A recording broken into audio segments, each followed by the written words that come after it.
They say you can never truly go home again. But when I returned to my private mountain sanctuary after 8 months away, I didn't just find my home changed. I found it stolen. 109 luxury cabins built on my land around my water.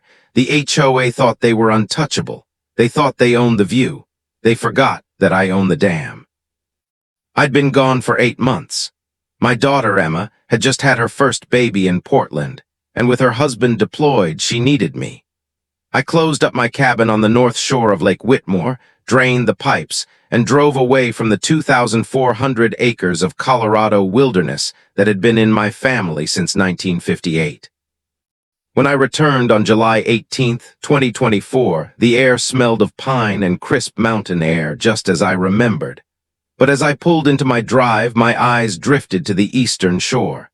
My heart didn't just sink, it stopped. Where there should have been nothing but a pristine, sloping shoreline, there was a city, a resort. 109 modern cabins with cedar siding and metal roofs sprawling across the land like a parasite, paved parking lots, a welcome center, docks with 40 boat slips where families were unloading kayaks into my water. I sat on my deck with binoculars, my hands shaking not from age, but from a cold, quiet fury. A sign at the entrance of the new development read, Mountain Vista Lakefront Rentals, $400 to $600 per night. I didn't call the police. I didn't call the news. I grabbed my truck keys and drove the 20 minutes around the perimeter road to the eastern shore. I walked into that welcome center and met a woman who smiled at me like I was a tourist. I'm James Whitmore, I told her. I own this lake and these cabins are on my property. The smile died. She told me the HOA president, a man named Garrett Peton, had told them this was public county land. They'd been operating for 2 years, making millions while I was away helping my daughter. I called my attorney, David Chen. When he arrived with the surveys and the deeds, the truth was undeniable. Every single one of those 109 cabins was inside my property line. We went to see Garrett Peton at the HOA clubhouse, a man who radiated the kind of arrogance that only comes from deep pockets and a lack of conscience. I presented the facts. I showed him the deed to the 2,400 acres. I showed him the tax records showing I paid $48,000 a year for this land. Garrett didn't flinch. He leaned back, gave a dismissive smirk, and told me, "We spent $12 million here, Whitmore. We generate $8 million a year in revenue. We have 240 homeowners and a team of lawyers. We aren't tearing anything down." He even laughed when we mentioned removal, claiming adverse possession, a legal term he clearly didn't understand. He thought he could bully me into a settlement. He thought he could drag me through court for a decade while he kept profiting off my family's legacy. But Garrett Peton made one critical mistake. He looked at Lake Whitmore and saw a public resource. I looked at it and saw a machine. See, Lake Whitmore isn't a natural lake. It's a basin that exists because my grandfather built a 60-foot concrete dam in 1962 to catch the flow of 3 mountain creeks. I am a civil engineer. I spent 35 years designing water systems. I know every gear, every cable, and every pound of pressure behind that concrete wall. That night, as the moon reflected off the water they were selling for $600 a night, I realized I didn't need a judge to take my land back. I just needed to open a gate. "James," my lawyer asked me, "what are you going to do?" I looked toward the southern end of the lake, where the dam stood like a silent sentinel. "I'm going to conduct some maintenance," I said. Garrett Peton thought he was playing a game of chess with a tired old man. He thought his high-priced lawyers were his knights and bishops. But he forgot one thing about the mountains. Nature doesn't care about your bank account. And when I put my hand on the rusted iron wheel of that dam, I wasn't just turning a valve. I was turning off his lifeblood. The night air was cold, the kind of cold that settles deep in your bones and stays there. I drove my old 1994 Ford F-150 down the restricted access road to the southern edge of the property. The headlights flickered against the towering wall of the Whitmore Dam. To the world, this was a scenic backdrop. To the HOA, it was a water feature that added $200,000 in value to every cabin they'd illegally built. To me, it was a machine my grandfather had bled for, and a machine I had maintained with my own 2 hands for 40 years. I stepped out of the truck, the gravel crunching under my boots, the only sound in the suffocating silence of the forest. I walked to the control shack, a small concrete bunker that smelled of grease, old copper, and history. I didn't rush. Packing is everything in engineering. You don't just dump a lake, you bleed it. I gripped the primary release wheel. It was cold, unforgiving steel. I gave it a sharp jerk. Creak. The sound echoed off the canyon walls like a gunshot. I opened the primary sluice gates just 3 inches. Below, in the darkness, the first rush of water began to hiss. A low, rhythmic thrumming started to vibrate through the soles of my boots. That was the sound of 800 acres of water realizing it finally had a way out. I went back home, sat on my porch, and poured a glass of bourbon. I watched the lights of the mountain vista resort across the water. I could see the flickering blue glow of televisions in the cabin windows. I could see the fairy lights strung up across their grand pier. They were celebrating. They were counting their rental income. The next morning, the change was subtle. To a tourist, the lake looked fine. But to me, the waterline had dropped 6 inches. The Grand Pier now had a dark, wet ring around its pilings. By 10:00 a.m., my phone rang. It was David, my lawyer. "James," he said, his voice tense, "I just got a call from the HOA's legal counsel. They're offering a goodwill settlement. $50,000 for a utility easement to cover the land they used. They want you to sign by the end of the day." I took a sip of my coffee, looking out at the receding shoreline. "Tell them the price just went up, David. Tell them I'm not interested in their money. I'm interested in my land." "James, they're going to file an injunction," David warned. "They'll try to freeze your assets." "Let them," I replied. "By the time they get a judge to sign a paper, the geography of this county is going to look a lot different." Around noon, I saw the first sign of panic. A white SUV with the HOA logo sped down the eastern access road. It stopped at the shore. A man got out, Garrett Peton. I watched through my binoculars. He walked down to the water's edge, looking at the exposed mud that hadn't been seen since the 90s. He looked at his precious boat slips. 3 of the high-end pontoons were already tilted at awkward angles, their hulls resting on the silt. He looked across the lake directly at my cabin. Even from 2 miles away, I could feel his rage. He knew. He jumped back in his car and tore off. 30 minutes later, he was in my driveway, slamming his car door so hard it sounded like a crack of thunder. He marched up to my porch, his face the color of a bruised plum. "What the hell are you doing, Whitmore?" he roared. "The water is dropping. We have guests complaining about the smell of the silt. We have boats stuck in the mud." I didn't stand up. I didn't even look away from the horizon. "It's called maintenance, Garrett. The dam hasn't had a full pressure release in a decade. It's my dam. It's my water. I'm just tidying up." "You can't do this," he screamed, his spit landing on my railing. "We have a business to run. You're intentionally sabotaging a multi-million-dollar operation." I finally turned my head and looked him dead in the eye. My voice was a low, steady growl. "You built a city on my front porch without asking, Garrett. You're the one who forgot to check who held the keys to the bathtub drain." I leaned forward, the intensity in my voice rising. "Now, get off my porch before I call the sheriff for trespassing, and you might want to tell your guests to move their boats. Because by tomorrow morning, that pier isn't going to be over water. It's going to be over a graveyard of old tires and mud." A lake is a living thing, but when you pull the plug, it dies a slow, messy death. By the 3rd morning, the mountain vista wasn't looking so grand anymore. The crystal blue water was gone, replaced by a mile of stinking gray silt. And as the expensive yachts began to tip over in the muck, Garrett Peton realized that his $12 million empire was built on a foundation of sand. And my mercy had just run out. By day 3, the transformation of Lake Whitmore was nothing short of apocalyptic. The water had receded nearly 50 yards from the eastern shoreline.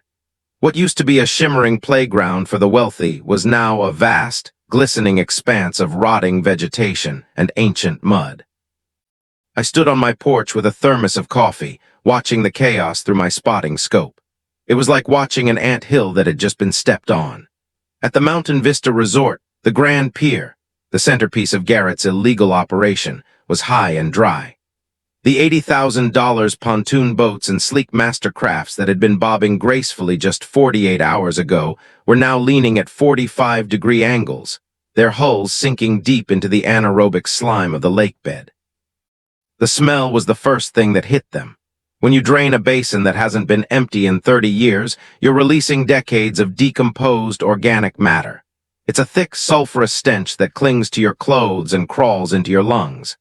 I saw tourists, people who had paid $600 a night for a lakefront experience, packing their SUVs in a frantic rush, holding shirts over their noses.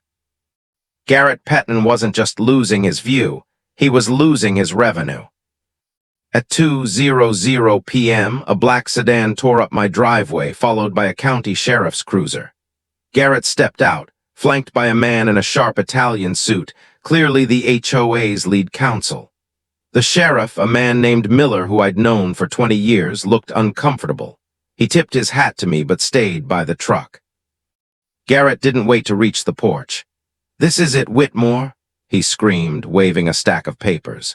"We have an emergency temporary restraining order. You are ordered by the state to close those gates immediately. You're creating an environmental hazard and destroying private property." I didn't move, I didn't even stand up. I just looked at the lawyer. "Is that an official court order or just a filing?" The lawyer stepped forward, his voice smooth and condescending. "Mr. Whitmore, it's a signed emergency injunction. If those gates aren't closed within the hour, you'll be in contempt. The fines alone will bankrupt you, not to mention the liability for the damage to the boats."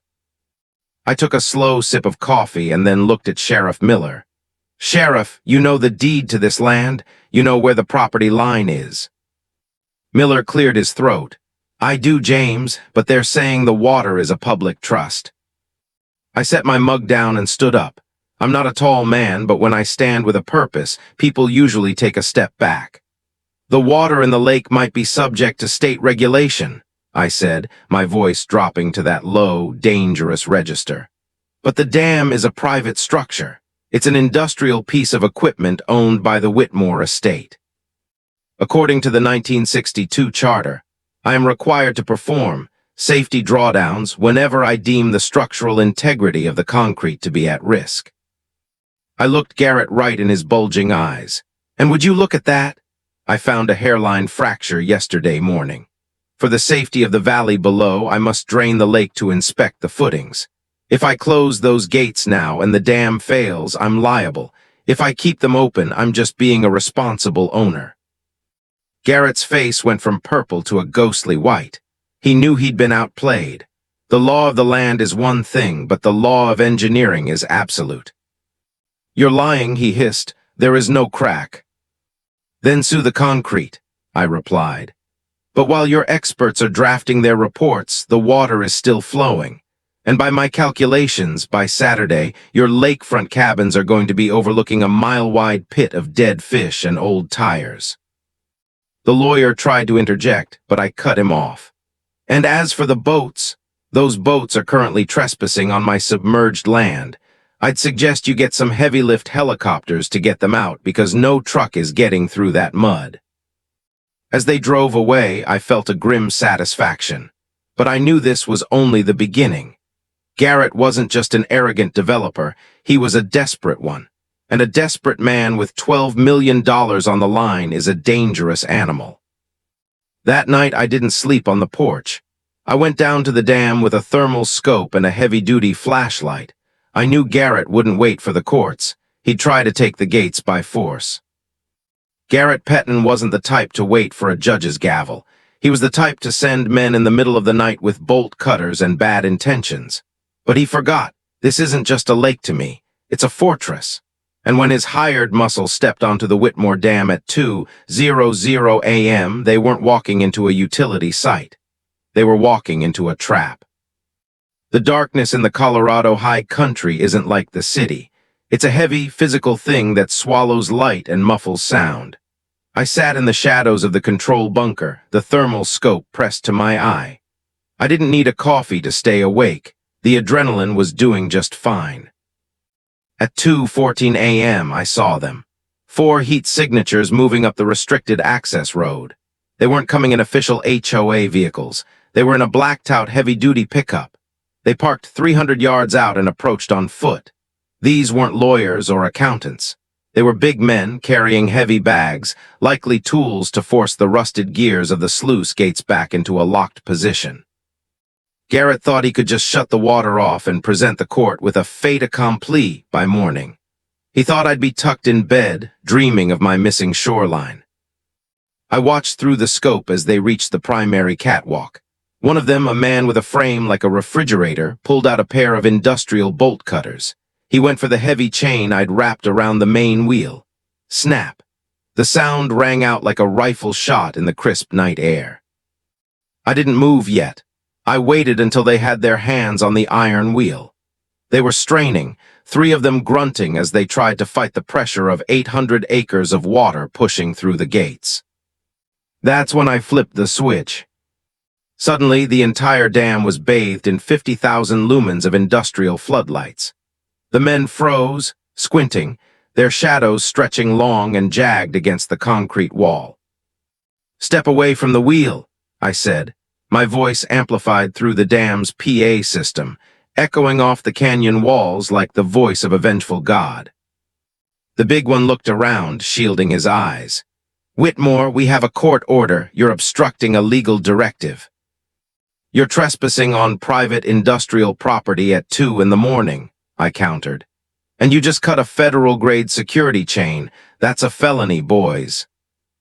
I stepped out from the bunker, holding nothing but a heavy flashlight and my cell phone, which was currently live-streaming the entire encounter to a cloud server. "The sheriff is 6 minutes out. If you touch that wheel again, I'm not calling him for trespassing. I'm calling him for attempted sabotage of a high-hazard dam. Do you know the prison time for domestic terrorism against utility infrastructure?" The refrigerator man hesitated. He looked at the wheel, then at the cameras.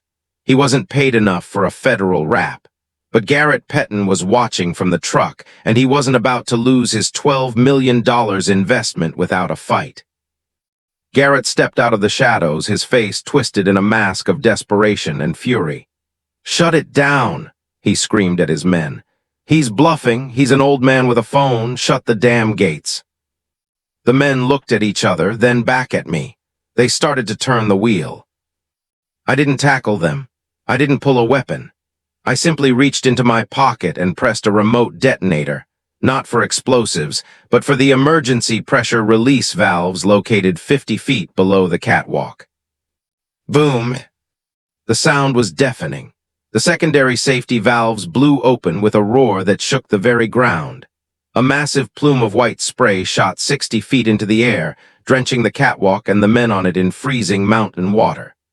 The sheer vibration of the release made it impossible to stand. The men scrambled back, slipping on the wet metal, terrified that the dam was actually breaking. "That's the emergency bypass," I yelled over the roar of the water. "If you force that wheel now, the pressure differential will snap the main shaft and drown everyone in the valley. Get out, now."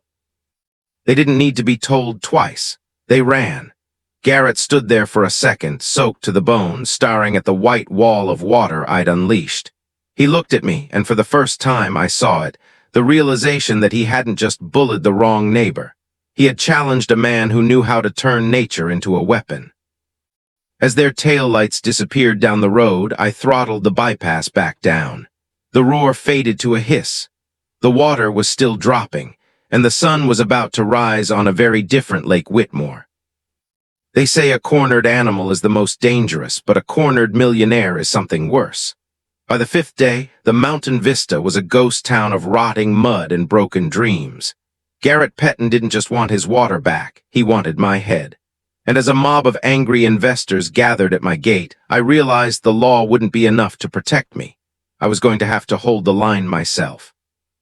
The sun rose over a valley that looked like a war zone. The 800-acre Lake Whitmore was now a skeletal remains of its former self. A thin, muddy creek, the original flow of the mountain runoff, snaked through a vast, gray wasteland of silt. The luxury cabins now sat atop a cliff of drying muck, their expensive boat docks hanging uselessly in the air like skeletal fingers reaching for a ghost. The smell was now unbearable, a thick, cloying scent of prehistoric rot, and with the smell came the anger. At 9:00 a.m., I heard the roar of engines, not one or two, but a dozen. I walked out onto my porch, a heavy iron poker in my hand, not as a weapon, but as a cane. My knees were aching from the damp mountain air. At my perimeter fence, 3 miles from the resort, a line of luxury SUVs and trucks had stalled at my locked steel gate. These weren't just HOA employees. These were the owners, the people who had sunk their life savings into Garrett's $600 a night dream. They were doctors from Denver, tech moguls from California, and retirees who had been promised a slice of paradise. They stood at my gate, shaking the chain link, screaming my name. "Whitmore, open the gates. You're destroying our property value," one man yelled, brandishing a legal document like a weapon. I stayed on my porch watching through my binoculars. I saw Garrett Peton standing in the back of a black pickup truck, acting like a general. He was rippling the crowd into a frenzy. He wasn't telling them the truth, that he had built on stolen land. He was telling them I was a senile eco-terrorist who was intentionally devaluing their investments out of spite. "He's one man," Garrett's voice carried over the wind. "One man against 100, that water belongs to the people, that dam is a public utility." It was a lie, but a powerful one. I saw 2 men bring out a gas-powered circular saw. They were going to cut through my main gate.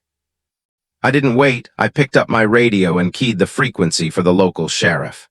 "Miller, there at the north gate. They have power tools. This is moving from a civil dispute to a criminal riot. I'm defending my home." "James, don't do anything reckless," Miller's voice crackled back, sounding exhausted. "I've got 2 cruisers on the way, but they're 10 minutes out. Just stay inside." 10 minutes is a lifetime when a mob is at your door. I watched the sparks fly as the saw bit into my steel lock. Screech! The gate swung open. The convoy of SUVs surged forward, tires churning up the gravel of my private drive. They weren't just coming to talk. They were coming to seize the control bunker by force. I didn't retreat into my house. I walked down the steps and stood in the middle of the road, right in front of my garage. I was 72 years old, standing alone against a dozen vehicles. The lead SUV, a white Range Rover, slammed its brakes on just inches from my shins.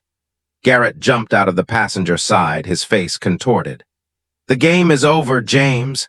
We're taking control of the dam under emergency, public safety protocols. Move or we'll move you." I looked at the crowd. There were 40 people now, spilling out of their cars, surrounding me. I could see the greed in their eyes, the desperate need to protect their money. "Every foot you've driven past that gate is a separate count of felony trespass," I said, my voice low, steady, and terrifyingly calm. "And you're being recorded, every face, every license plate." I pointed to the discreet 4K security cameras I'd mounted in the trees years ago. "We don't care about your cameras," a woman screamed. "My cabin is tilting, the ground is shifting because you drained the water. You're liable for millions." "I'm liable for nothing on my own land," I replied. I turned my gaze back to Garrett. "You told them this was public land, didn't you, Garrett? You sold them lakefront titles on land you didn't own. You didn't just steal from me. You stole from them. And now you're using them as a human shield to try and cover your tracks." A few people in the crowd wavered. They looked at Garrett. He started to stammer. "Don't listen to him. He's trying to divide us." "Search the county records," I shouted over him. "Look at the 1962 Whitmore easement. It clearly states the lake basin is private property. If you stay here, you're his accomplices. If you leave now, I'll only sue the HOA. Your choice." Just then the wail of sirens echoed through the pines. Blue and red lights flashed against the trees as Miller's cruisers roared up the drive. The mob's energy vanished instantly. Rich people don't like being arrested. But as the sheriff began barking orders for everyone to clear out, Garrett leaned in close to me. His voice was a poisonous whisper. "You think you won, old man? I've got an environmental protection lawsuit hitting the state court in an hour. They'll seize this dam for ecological restoration before the week is out. You won't just lose the water, you'll lose the land." I watched him get handcuffed for inciting a riot, but his words stuck. He was going to use the government to finish what his bulldozers started.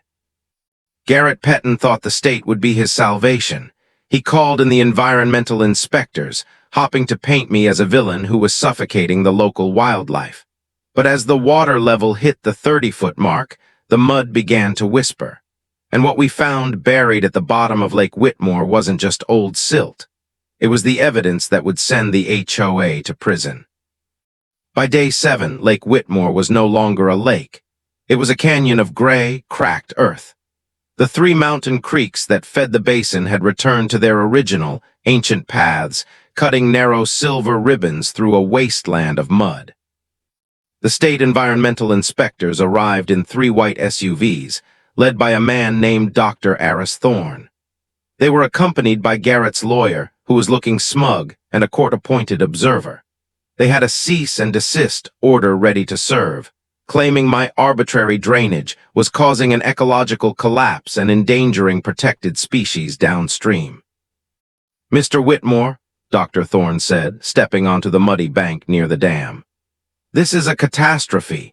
You've exposed decades of sediment, destroyed the fish habitat, and the stench is a public health hazard.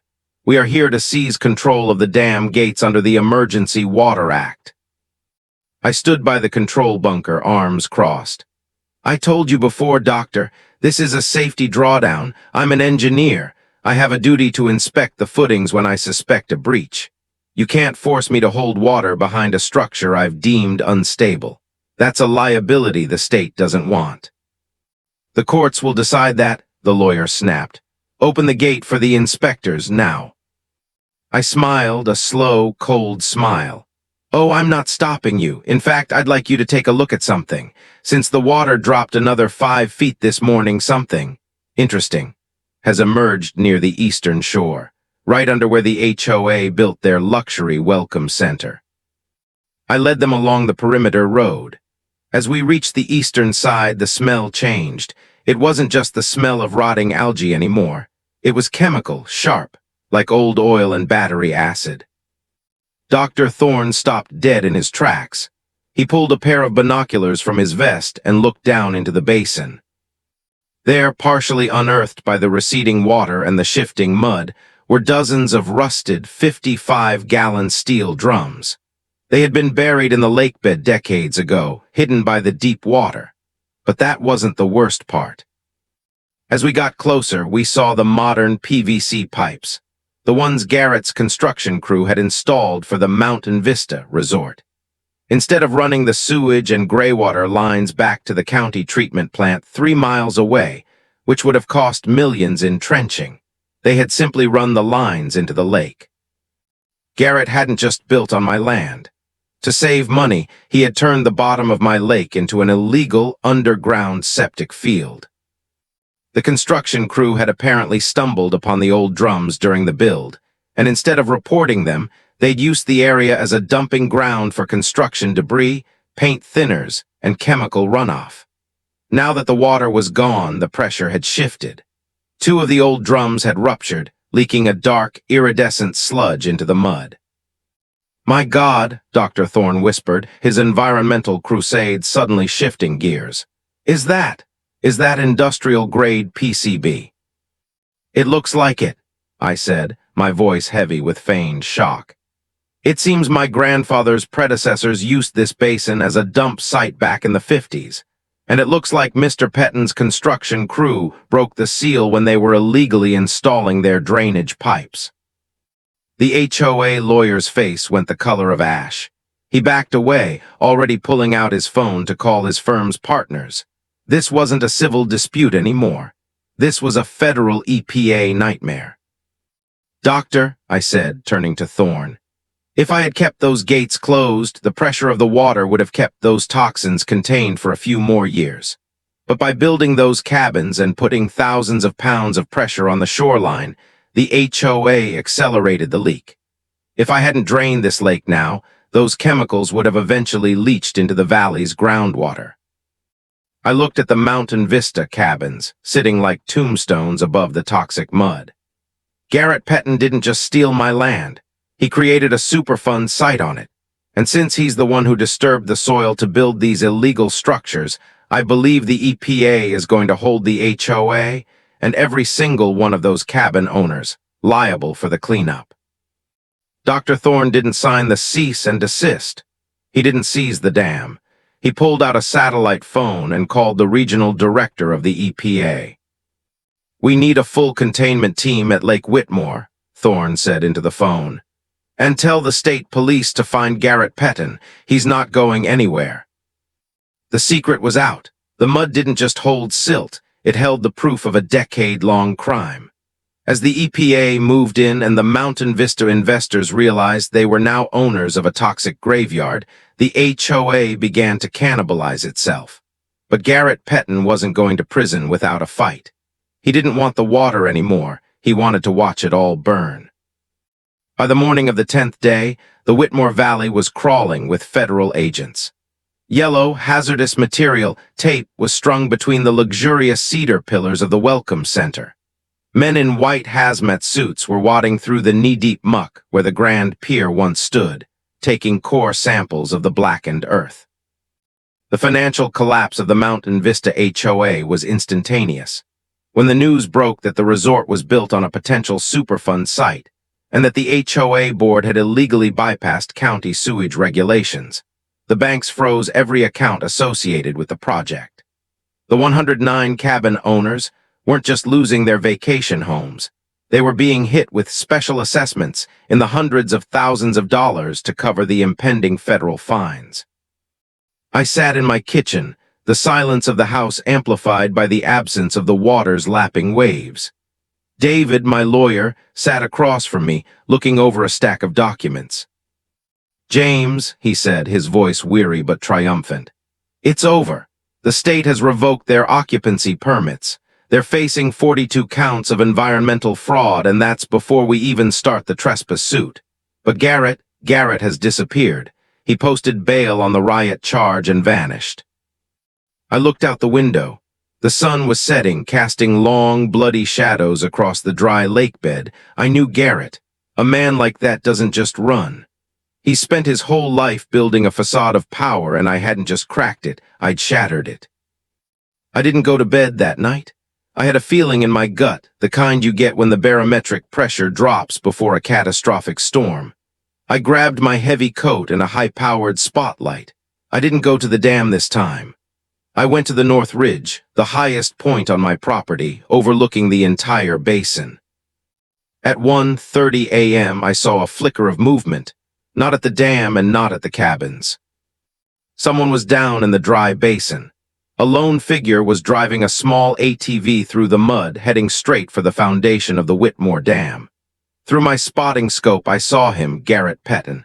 He wasn't carrying tools this time. He was carrying red canisters, gasoline. He knew he couldn't close the gates. He knew he couldn't win the court case. So he was going for the scorched earth policy. If he couldn't have the lake, he was going to destroy the structure that created it. The Whitmore Dam was old concrete, but it had a wooden-framed control house and a network of hydraulic lines that used flammable oil.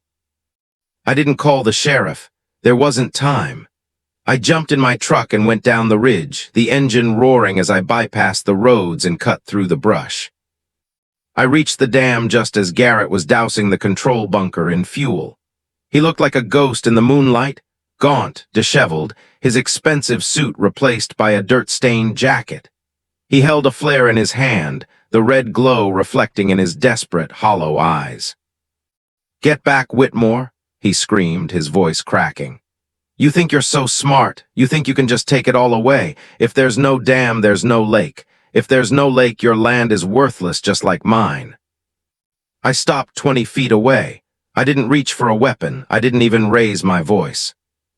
Garrett, I said, the sound of my voice low and steady against the wind.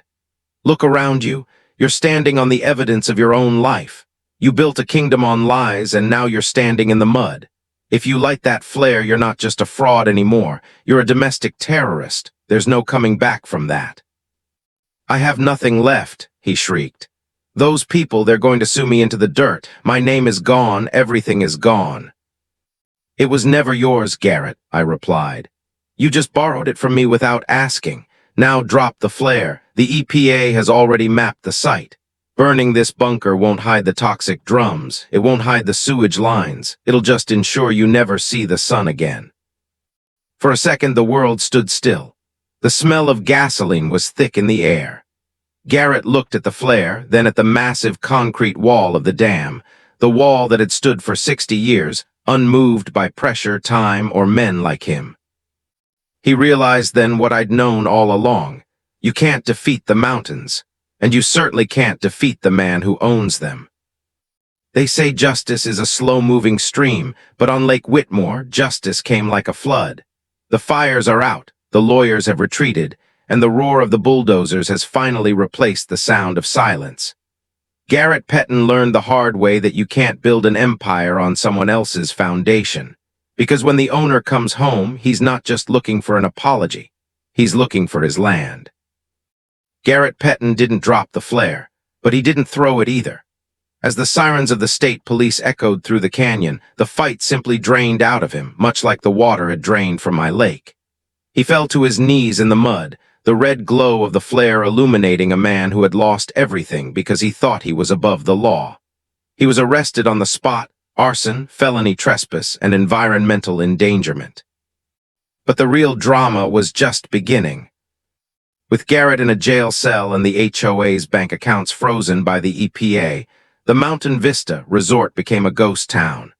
The 109 cabin owners, realizing they had invested millions into structures built on stolen, toxic land, turned on the HOA board like a pack of wolves.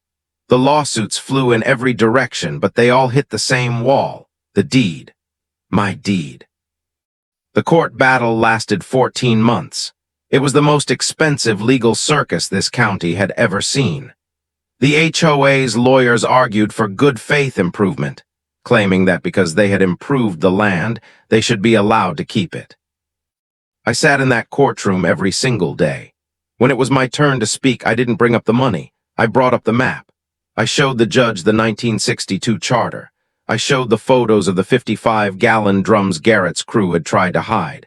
I looked the judge in the eye and said, "A man's home is his castle, but his land is his legacy. If you let them keep those cabins, you're telling every thief in this state that if they steal enough, they get to keep the prize." The judge's ruling was historic. He didn't just order the HOA to pay damages. He ordered a total site restoration. Every single one of those 109 cabins had to be dismantled. Every paved road had to be torn up. Every sewage line had to be excavated.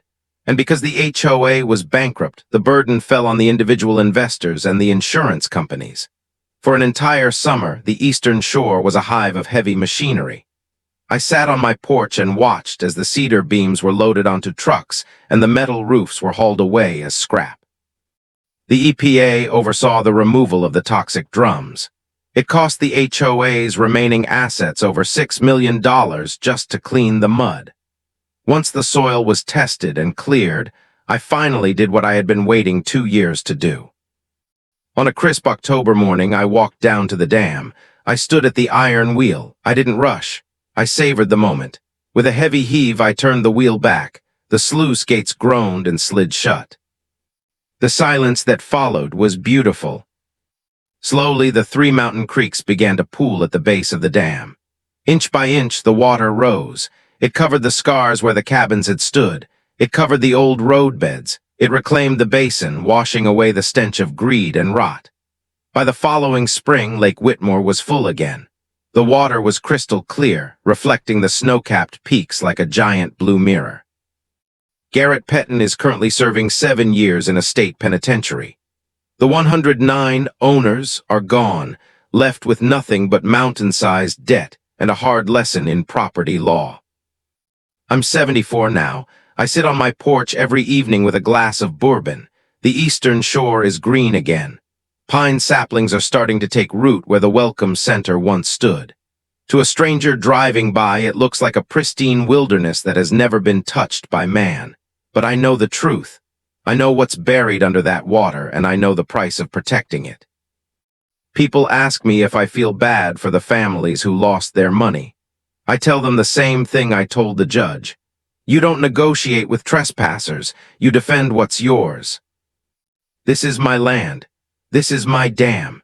And as long as I'm drawing breath, nobody builds a single birdhouse on this shore without my say-so. If you believe a man has the right to defend his legacy against anyone, no matter how much money they have, hit that like button and subscribe. Don't let the big developers win. Drop a respect the land in the comments if you would have opened those damn gates too. Thanks for watching the whole story. I'll see you in the next one.